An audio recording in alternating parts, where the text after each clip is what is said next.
My nephew thought I was too old to notice what he was doing. He thought my gray hair meant I was slowing down, that my talk of retirement meant I was losing my edge. He was wrong about all of that. Dead wrong. I'm 62 years old. I've been a homicide detective with the Los Angeles Police Department for 28 years. I've interrogated serial killers, drug lords, and con artists who could sell ice to Eskimos. I can spot a lie before the words finish leaving someone's mouth. I can read body language the way most people read street signs. My nephew Marcus grew up watching me solve murder cases, but somehow he thought I wouldn't notice him stealing from me. Let me back up. I need to explain how we got here, because this isn't just a story about theft. It's about betrayal at a level I never imagined possible. It's about the moment you realize that the child you helped raise, the boy you considered almost like your own son, sees you as nothing more than a mark. Marcus is 31 now. He's my brother David's kid. David died in a car accident when Marcus was 10 years old. Drunk driver ran a red light and killed him instantly. My sister-in-law Rachel fell apart after that. She tried her best, but she was drowning in grief and medical bills and everything else that comes with sudden loss. So I stepped in. I helped raise Marcus. I taught him to throw a baseball. I helped him with his homework. I paid for his college education. He called me Uncle Jim growing up, but sometimes, when it was just us, he'd slip and call me Dad. I never corrected him. Marcus wasn't a bad kid. He was actually pretty smart, got decent grades, had friends, but he never quite found his footing as an adult. He bounced from job to job, always had some scheme or business idea that never quite worked out. Always had money problems. I helped him out more times than I can count. A few hundred here, 1,000 there. I figured that's what family does. About 4 years ago, I started investing in rental properties. It wasn't anything fancy. I'd worked 2 jobs for years, lived below my means, saved everything I could. I bought a small duplex in Van Nuys first, then a single-family home in Reseda, then another duplex in North Hollywood, and finally, a 4-unit building in Burbank. Nothing glamorous, just working-class neighborhoods, decent properties that I could rent out to decent people. I managed them myself for the first 3 years. I enjoyed it, honestly. It gave me something to do outside of work, something that didn't involve death and violence and all the darkness I deal with on the job. But it was time-consuming, collecting rent, handling repairs, dealing with tenant issues. And I was starting to think about retirement, not because I'm slowing down, but because after 28 years of seeing the worst of humanity, I was ready for something different. That's when Marcus made his pitch. It was about 8 months ago. He came over to my house, brought his wife Shayla. I liked Shayla well enough when they first got married 2 years ago. She was quiet, seemed nice, worked as a dental hygienist. Marcus told me he'd been thinking about his career, about building something real. He wanted to get into property management. Uncle Jim, he said, sitting in my living room, I know you've been talking about retirement. I've been watching what you do with those rental properties, and I think I could really help you out. Let me take over managing them. You've taught me so much over the years. Let me give back. You deserve to relax. I'll admit, it sounded good. I was tired. The job was getting harder, the properties were work, and the idea of letting family help out appealed to me. Marcus seemed genuinely enthusiastic. He'd done research, printed out articles about property management, even put together a basic business plan. Shayla smiled and nodded along, talking about how this could be Marcus's chance to finally build something stable. So I agreed. We drew up a simple contract. Marcus would collect rent, coordinate repairs, handle tenant communications. He'd take 15% of the rental income as his fee. I'd still own everything, still make the major decisions, but he'd handle the day-to-day. It seemed like a win-win. For the first few months, everything seemed fine. Marcus sent me regular updates, the rent checks came through on time, tenants seemed happy. I'll be honest, I didn't scrutinize things too carefully. I trusted him. He was family. He was the kid I'd helped raise. Why would I suspect anything? The first sign something was wrong came about 4 months in. I got a call from one of my long-term tenants, Mrs. Rodriguez. She'd been renting the ground floor unit of my Burbank building for 6 years. Sweet lady, retired teacher, never late on rent, never complained about anything. "Mr. Harrison," she said when I answered, and she sounded confused. "I'm so sorry to bother you, but I didn't know who else to call. The heater in my unit stopped working 2 days ago, and I've been calling Marcus, but he's not responding. I know you're in the nursing home now, but I didn't know if maybe you had another number for him, or—" I stopped her right there. "Mrs. Rodriguez, I'm not in a nursing home. I don't know where you got that idea." There was a long pause on the line. "Oh, Marcus told me you'd moved into assisted living. He said you were having some health problems, and that's why he took over managing the properties." "I'm so sorry. I didn't mean to disturb you. I just thought—" "You're not disturbing me at all," I said, and my mind was already working, already turning over this new information. "I'll have someone out there to fix your heater this afternoon. And Mrs. Rodriguez, has anything else seemed strange to you lately?" Another pause. Then, hesitantly, "Well, Marcus did ask me to start paying rent in cash instead of with checks. He said it was easier for bookkeeping. I hope that's okay?" I kept my voice calm, neutral. Years of interrogations have taught me how to hide my reactions. "That's fine, Mrs. Rodriguez. Don't worry about anything. I'll take care of the heater." After I hung up, I sat there for a long moment. My mind was racing, but I didn't jump to conclusions. Not yet. I'm a detective. I deal in evidence, not assumptions. But I also know that when small inconsistencies appear, they're usually symptoms of something larger. Why would Marcus tell my tenants I was in a nursing home? Why ask for cash instead of checks? These weren't random mistakes. These were choices. Deliberate choices. I started digging. First, I called my other tenants. Made up an excuse about doing a routine check-in, asking if everything was okay with the properties and with Marcus's management. 2 of them mentioned they were now paying cash. One of them, a young couple in the Reseda house, said Marcus had told them I'd passed away and he'd inherited the property. Another tenant, in the Van Nuys duplex, said Marcus told him I had dementia and didn't remember the properties anymore. Different lies for different people, but all serving the same purpose, making me seem absent, incompetent, or dead, making himself seem like the rightful owner or sole authority. I felt something cold settle in my chest. This wasn't just sloppy management. This was systematic deception. Next, I checked my bank accounts. The rent checks from the tenants who still paid that way were still coming in, but I noticed the amounts were slightly lower than they should be. Marcus's 15% fee, sure, but also other deductions marked as repairs or maintenance that I'd never authorized and had no documentation for. Then I did something I'd been trained to do for nearly 3 decades. I started surveillance. I created a fake email address and browsed Airbnb listings in my property's zip codes. And there they were. All 4 of my properties listed under a business name I didn't recognize. Premium LA Rentals, LLC. The listings were good, I'll give them that. Professional photos, well-written descriptions, competitive prices. My Burbank 4-unit building, which I rented long-term for about $8,000 a month total, was being rented out as 4 separate Airbnb units for $200 a night each. Do the math on that. Even at 70% occupancy, that's over $17,000 a month, none of which was coming to me.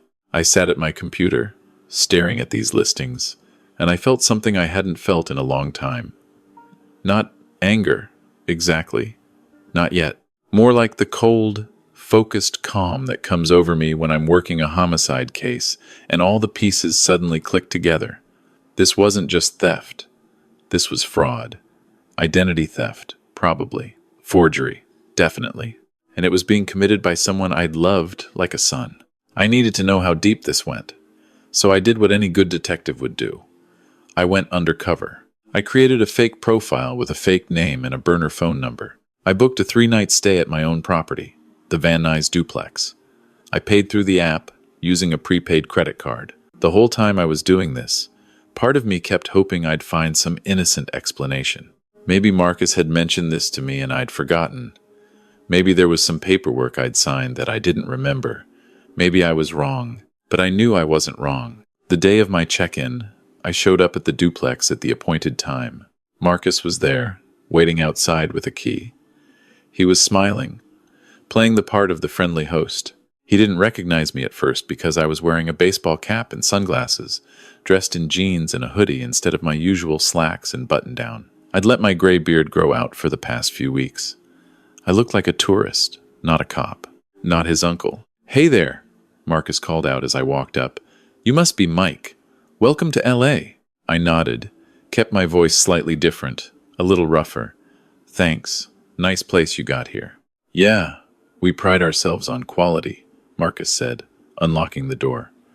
"This is actually one of several properties we manage. Family business, you know." Family business. I almost laughed at that. He gave me the full tour, pointing out the amenities, the Wi-Fi password, the local restaurant recommendations. He was good at this, I realized. Charismatic, confident. He'd clearly done this many times before. As we walked through the unit, I was mentally cataloging everything. This was the ground floor unit that a nice young family, the Johnsons, had been renting from me for 2 years. Where were they now? Had Marcus evicted them? Paid them off? Lied to them too? "So you own all these properties?" I asked casually, playing dumb. Marcus hesitated for just a fraction of a second. I caught it. "Well, my business partner and I own them. We've been building a portfolio over the last few years. Real estate's a great investment if you know what you're doing." "Your business partner," I repeated. "They involved in the day-to-day operations too?" Another micro-expression, a slight tightening around his eyes. He's more of a silent partner. Elderly guy, not really involved anymore. To be honest, he's having some health issues, so I handle pretty much everything now. There it was. He was talking about me. I was the silent partner with health issues. I wanted to drop the act right there. Wanted to grab him by the collar and demand to know what the hell he thought he was doing. But I didn't. Because I'm a detective, and I know that catching someone in the act is different from catching them in the planning stages. I needed documentation.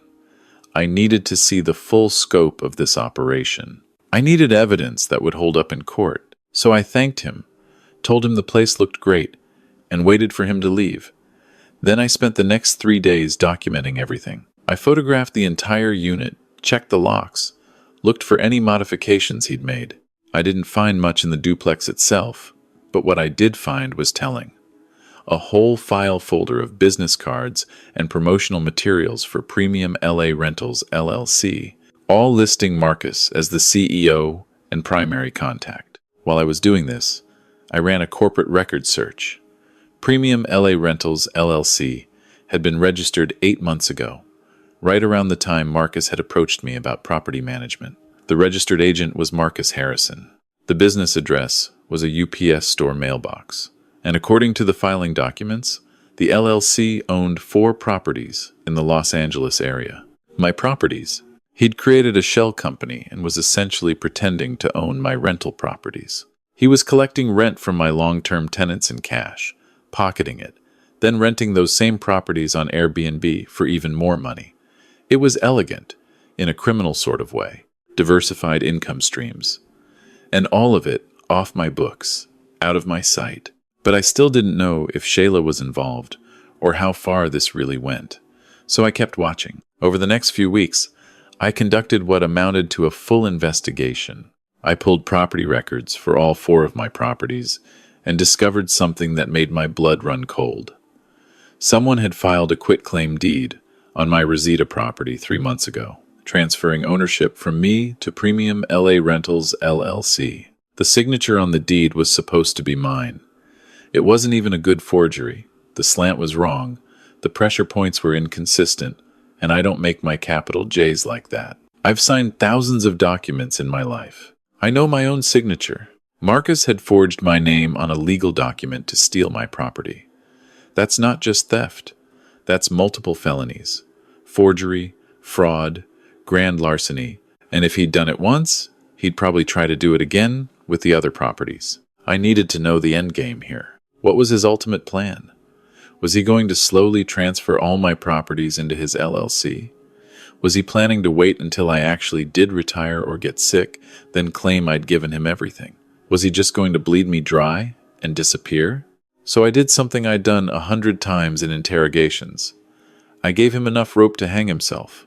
I started playing my part. I called Marcus, sounding tired and confused.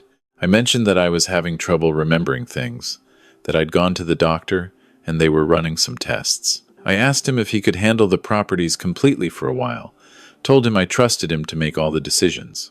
I could hear the relief in his voice. Of course, Uncle Jim. You just focus on your health. I've got everything under control. And he ran with it. Over the next month, I watched him get bolder. He filed quit-claim deeds on the other 3 properties, all with forged signatures. He took out a home equity line of credit on the Burbank building, again with forged documents. $50,000 deposited into the premium LA Rentals account. He also started building what I can only call a case file against me. I know this because I hacked into his email. Yes, it's probably not admissible in court, but I wasn't planning to use any of this in court directly. I just needed to know what I was dealing with. Marcus had been collecting evidence of my supposed mental decline. He'd been recording our phone conversations, editing them to make me sound confused or forgetful. He'd taken photos of my house when it was messy, making it look like I couldn't take care of myself. He'd even drafted emails to Adult Protective Services, though he hadn't sent them yet. The plan, from what I could piece together, was to have me declared mentally incompetent. He'd position himself as my concerned nephew, the responsible family member stepping in to help. He'd get power of attorney, and then everything would become his, legally. Reading those emails, seeing how carefully he'd planned this, I had to step away from my computer. I went outside and just stood in my backyard for a long time, trying to process what I was feeling. This wasn't some impulsive crime. This wasn't Marcus getting desperate and making a bad decision. This was calculated, methodical, long-term planning. This was predatory, and it was directed at me, someone who'd been more of a father to him than his biological father had the chance to be. But I'm a detective.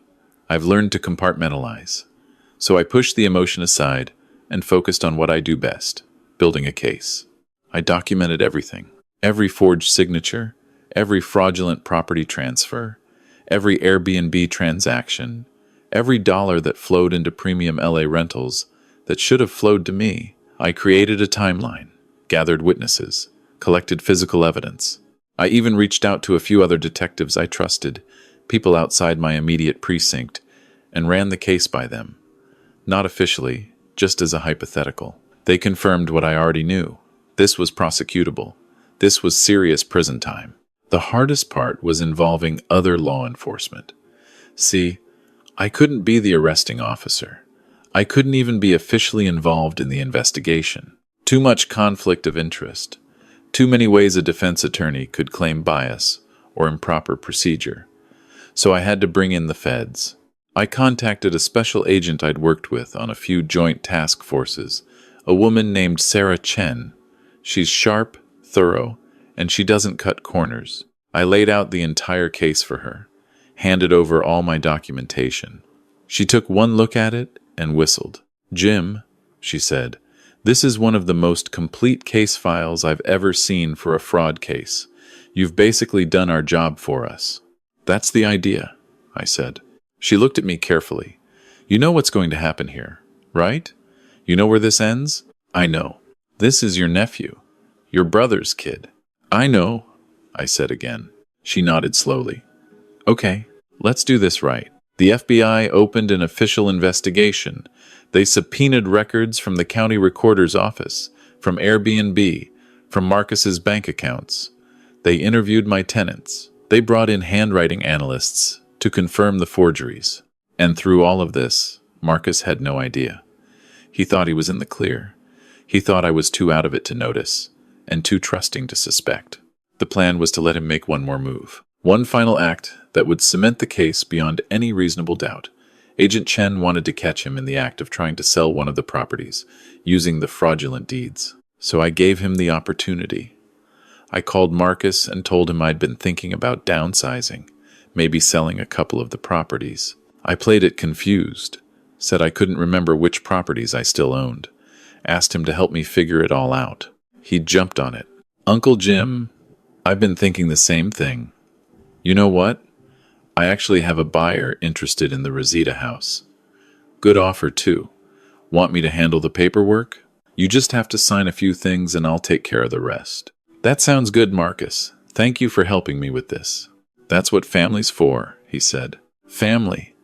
That word kept coming up, and every time he said it, it felt like a knife. Marcus scheduled a closing for 2 weeks out. He lined up a buyer. Someone I later learned was a friend of his who was in on the scheme. The plan was to sell the property, split the proceeds, and use my supposed confusion as cover if anyone ever questioned it. By the time I figured out what happened, if I ever did, it would be too late. What Marcus didn't know was that the FBI was watching his every move. They'd tapped his phones, monitored his emails, followed his movements. Agent Chen even had an undercover agent pose as the escrow officer. The day of the closing, I showed up. Marcus hadn't expected that. He'd told me the wrong time, hoping I'd be confused and wouldn't attend. But I walked into that escrow office at the real closing time, and I watched his face go pale. "Uncle Jim?" he stammered. "I thought I told you 2 o'clock. It's only noon." "No, you told me noon," I said calmly. I wrote it down. Shayla was there too, sitting next to Marcus. She looked nervous, kept glancing at him. The buyer was there, looking uncomfortable. And then Agent Chen walked in, along with 2 other agents and a Los Angeles police detective I'd never met before, which was intentional. They wanted someone with no connection to me handling the arrest. "Marcus Harrison?" Agent Chen said, showing her credentials. "I'm Special Agent Sarah Chen with the FBI. We need to talk to you about some irregularities regarding these properties." I watched Marcus's face cycle through emotions: confusion, fear, calculation, and finally, desperation. He looked at me, and for just a moment, I saw the little boy who used to call me Dad, Uncle Jim. "I don't know what this is about. Tell them we have an arrangement, that you wanted me to handle your properties." "That's not exactly true, is it, Marcus?" I said quietly. Agent Chen spread documents across the table. Forged deeds, bank statements, Airbnb records, Marcus's emails about having me declared incompetent. It was all there, irrefutable. "Marcus Harrison," she said, "you're under arrest for wire fraud, forgery, identity theft, and grand larceny. You have the right to remain silent." Shayla started crying. Marcus just sat there, staring at the table, as they read him his rights. The buyer turned out to be an undercover agent too, and he started asking Marcus questions, trying to get him to talk. Marcus did, actually. He tried to explain it away, said he was just trying to help me, that I was confused and he was protecting my assets. But the evidence was too strong. Every excuse he made just dug him deeper. They arrested Shayla too, though she immediately started cooperating. She claimed Marcus had told her I'd agreed to everything, that she didn't know about the forgeries. The evidence suggested otherwise, but the prosecutor offered her a deal for testimony against Marcus. The trial took 8 months. Marcus pleaded not guilty, which meant going through the whole process. I had to testify. I had to sit on that stand and walk through how I'd discovered the fraud, how I'd investigated it, how I'd felt when I realized what my nephew was doing. The defense tried to paint me as a confused old man who'd misunderstood a legitimate business arrangement. They brought in their own handwriting experts to question the forgery claims. They tried to make it seem like Marcus had my verbal permission for everything, but the evidence was overwhelming. The jury took 4 hours to find him guilty on all counts. Marcus got 7 years in federal prison.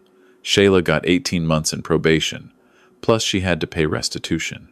Marcus is in FCI Victorville now. He'll be eligible for parole in 5 years, but given his behavior in prison so far, refusing programs, still claiming innocence, I don't think he'll get it. I got my properties back. I got the money they'd stolen, plus some of their personal assets that were seized. I sold the Rosita house because I couldn't look at it anymore without thinking about that forged deed. The other 3 properties I still own, but I manage them myself now. I don't trust anyone else with them. The hardest part wasn't the investigation or the trial. It was the aftermath. Marcus's mother, my sister-in-law Rachel, stopped speaking to me. She said I destroyed her son's life over a misunderstanding. Some other family members took her side.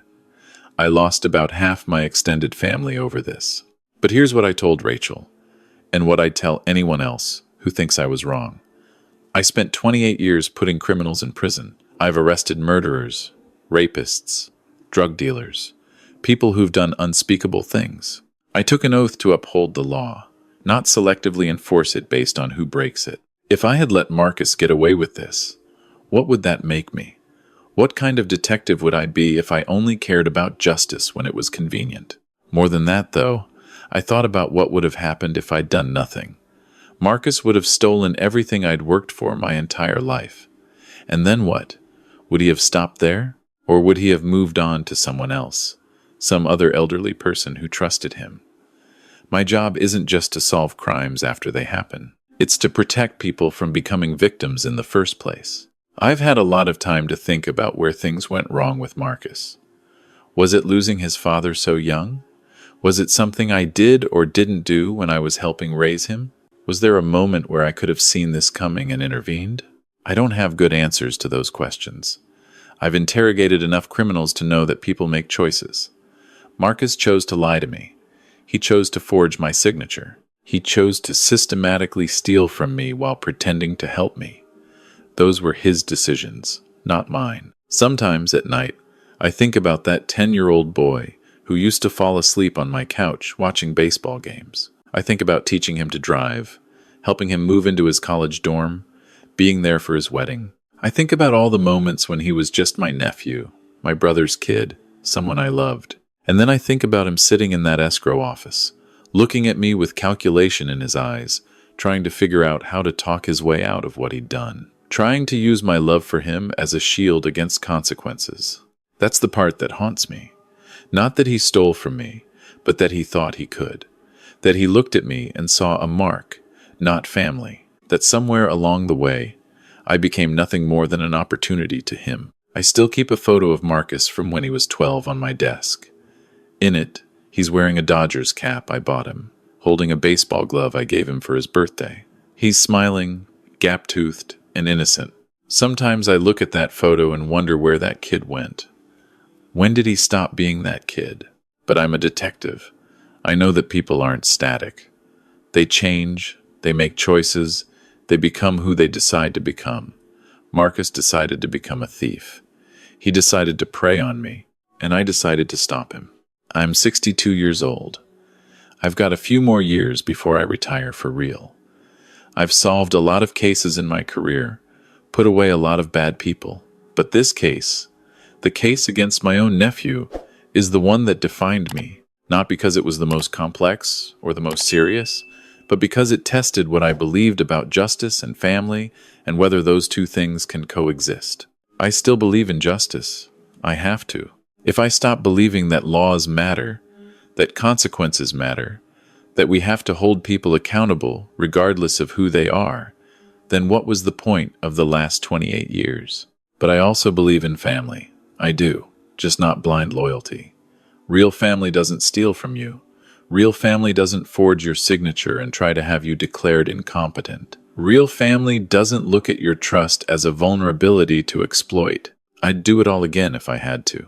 Every investigation, every piece of evidence I gathered, every moment I sat across from Agent Chen going over the case file. Because the alternative would have been letting Marcus destroy everything I'd built, everything I'd worked for, and then potentially doing the same thing to someone else. You don't get to choose your family, but you do get to choose what you accept from them.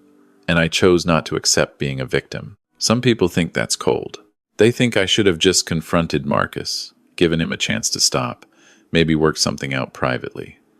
But those people don't understand criminals. If I'd confronted him without evidence, he would have destroyed the evidence. If I'd given him a chance to stop, he would have just gotten better at hiding it. And if I'd tried to handle it privately, he would have played on my emotions, promised to make it right, and then done it again the moment I let my guard down. I've spent my entire adult life studying human behavior, particularly criminal behavior. I know how these things work. The only way to stop someone who's actively defrauding you is to build an ironclad case and let the justice system handle it. Anything less just teaches them to be more careful next time. My nephew thought he could steal from me because I was old, because I trusted him, because I loved him.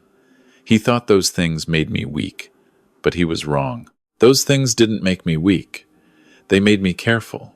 They made me thorough. They made me determined to do this right, by the book, in a way that would stand up to any scrutiny. And in the end, that's exactly what happened. Marcus is in prison, my properties are secure, the law was followed to the letter. Justice was served.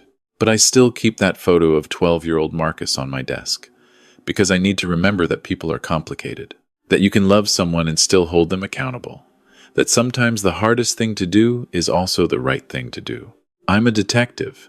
I catch criminals, even when those criminals are family, especially when those criminals are family. Because if I won't hold my own family accountable, how can I ask anyone else to do the same? That's my story. That's what happened when my nephew thought I was too old, too trusting, too out of it to notice what he was doing. He was wrong about all of that, and now he's got 7 years to think about just how wrong he was.